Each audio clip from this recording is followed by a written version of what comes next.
وہاں پہ جانے کے بعد رسول پاک صلی اللہ علیہ وسلم نے ان لوگوں کے ساتھ مل کر کے ایک کانسٹیٹیوشن تیار کیا جس کو میثاق مدینہ کہا جاتا ہے یا پھر چارٹر آف مدینہ کہا جاتا ہے انگلش میں. اور اس میں یہ تھا کہ ہم لوگ اپنے اپنے مذہب پہ عمل کریں گے لیکن ایک مفاد کے تحت ہم لوگ ایک ساتھ رہیں گے جو سوشل مفاد ہے ہمارا. تو رسول پاک صلی اللہ علیہ وسلم کی زندگی میں ہمیں سبق دیا گیا ہے کہ ایک سوسائٹی میں چند مذہب کے ماننے والے لوگ رہتے ہیں تو سب لوگوں کو ایک ساتھ مل کر رہنا چاہیے. تو چونکہ رسول پاک صلی اللہ علیہ وسلم کی پوری زندگی کو آپ دیکھیں گے نا تو ہمیشہ یہی آتا ہے کہ انسانیت انسانیت انسانیت. انہوں نے اسلام کی تبلیغ کی, اسلام کا کلمہ پڑھایا, لیکن اس کے نیچے جو انڈر لائنگ موٹیو تھا وہ انسانیت کا تھا. مولانا صاحب آپ نے بہت اچھی اور آپ نے بہت اہم بات بتائی صبر کے تعلق سے, میانہ روی کے تعلق سے. میں آپ کا شکر گزار ہوں کہ آپ نے خبر در خبر کو جوائن کیا. ناظرین, اصل صبر یہی ہے کہ جب کوئی چیز آپ کی مخالفت میں ہوتی ہے یا آپ کو غصہ آتا ہے, آپ کے خلاف ہوتا ہے کوئی کام, اس وقت آپ صبر کا مظاہرہ کریں. ناظرین, آج کے خبر در خبر میں بس اتنا ہی. اگلے ہفتے کسی اور نئے ایشو اور ٹاپک پر پھر ہم آپ سے ملیں گے. جب تک اپنا خیال رکھیے. اللہ حافظ. Eastern Crescent is not just an English monthly, but differs from others in many ways. It consists of well-researched articles, targets issues which seldom get the attention of the mainstream media, gives every issue its deserving place, answers the misconceptions about Islam and Muslims, acts aptly on its slogan, Alternative Media, People's Choice. For subscription and other details, please contact us on 022-2677-1618 or 022-2679-8538. You may also log on to www.easterncrescent.in.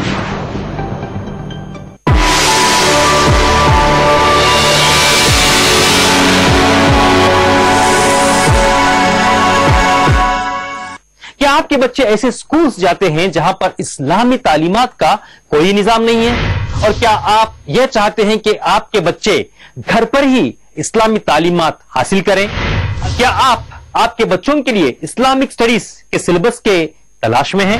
الحمدللہ شیخ ارشد بشیر مدنی حفظہ اللہ کے جانب سے Islamic studies syllabus for home schooling کے نام سے market میں آ چکا ہے, جو بہت آسان طریقے سے آپ کے بچوں کے اسلامی تعلیمات کو مضبوط کرے گا انشاءاللہ العزیز. یہ 10 کتابوں کا ایک سیریز ہے جس میں فی الوقت 3 کتابیں مارکیٹ میں آ چکے ہیں, 5+, 7+ اور 9+, یعنی کہ 5 سال سے 10 سال کے بچوں کے لیے Islamic studies for home schooling آج تیار ہیں. یہ کتابیں 5 لینگویجز میں ہیں, Arabic, Roman Arabic, English, Urdu اور رومن اردو. یعنی کہ کوئی بھی جو اردو جاننے والا یا انگلش جاننے والا یا عربی جاننے والا الحمدللہ ان کتابوں کو بہت آسان طریقے سے اپنے بچوں کو پڑھا سکتا ہے. آج ہی آپ کی کتابوں کے لیے آرڈر کریے 8106067209 پر, اور ہماری ویب سائٹ ہے www.askmadani.com.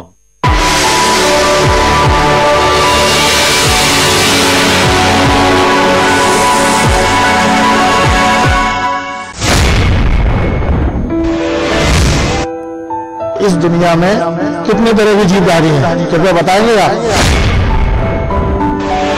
کہ بھگوان ایک ہے تو اتنی الگ الگ مانیتائیں کیوں ہیں؟ آپ کی مانیتا ہے کہ سرشٹی 5,000 برس سے پرارمب ہوئی ہے, جبکہ ویگیانک 3 ارب برس سے مانتے ہیں. ایسا کیوں؟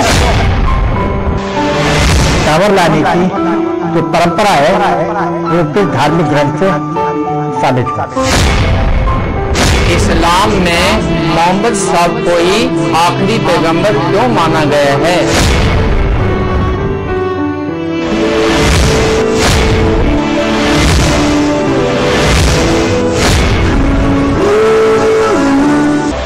اس طرح کے سوالات کے جوابات تو ہونے ہی چاہیے, لیکن ڈیبیٹ کے ساتھ میں محبت کے ساتھ.